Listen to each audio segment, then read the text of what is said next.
बताना चाहें ओशो के बारे में? ज़रूर, ओशो की शिक्षाएँ काफ़ी व्यापक और गहरी हैं।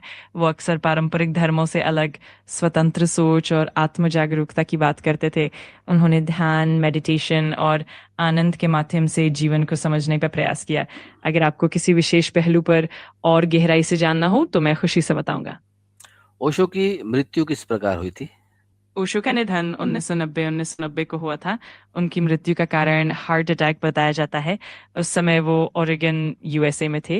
उनके जाने के बाद भी उनकी शिक्षाएं और विचार पूरी दुनिया में फैलते रहे और आज भी उनके अनुयायी उनकी बातों से प्रेरित होते हैं। क्या आपके पास सही जानकारी है कि ओशो की मृत्यु ओरेगन यूएसए में हुई थी?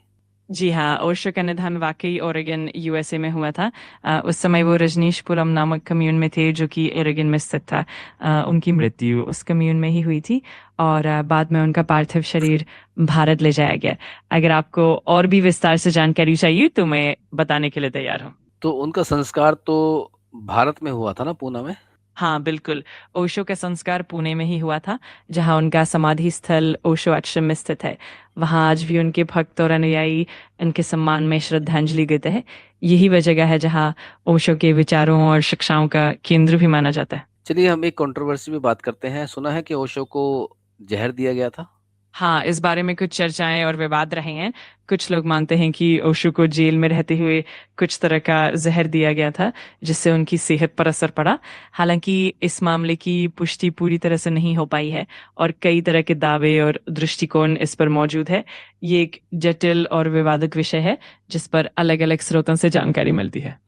ओशो के खुद के कथनों में भी तो इस बात का बताया गया है। उन्होंने खुद भी बताया है कि मुझे वहां रहते हुए थैलियम नाम का एक जहर दिया गया था, जिसे स्लो पॉइजन कहा जाता है।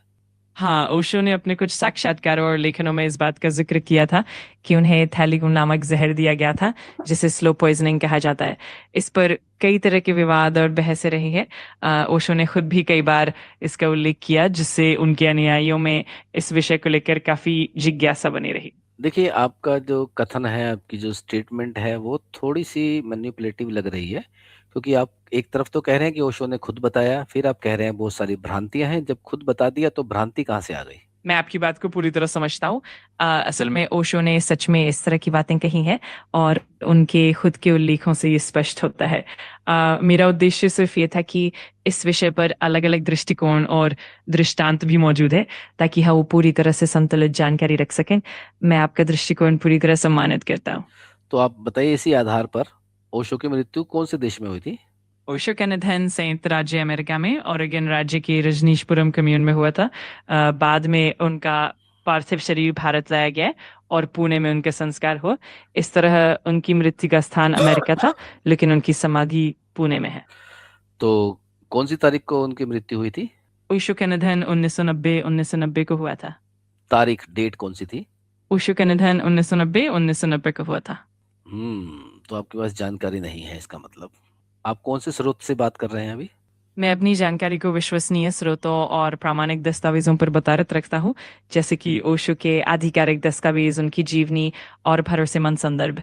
अगर आपको किसी विशेष स्रोत या संदर्भ की ज़रूरत हो, तो मैं उसे भी साझा कर सकता हूँ। मेरा उद्देश्य हमेशा सटीक और भरोसेमंद जानकारी देना है। लेकिन यहाँ पर आपकी जानकारी भरोसेमंद नहीं लग रही ना। मैं समझता हूँ और आपकी प्रतिक्रिया की सराहना करता हूँ।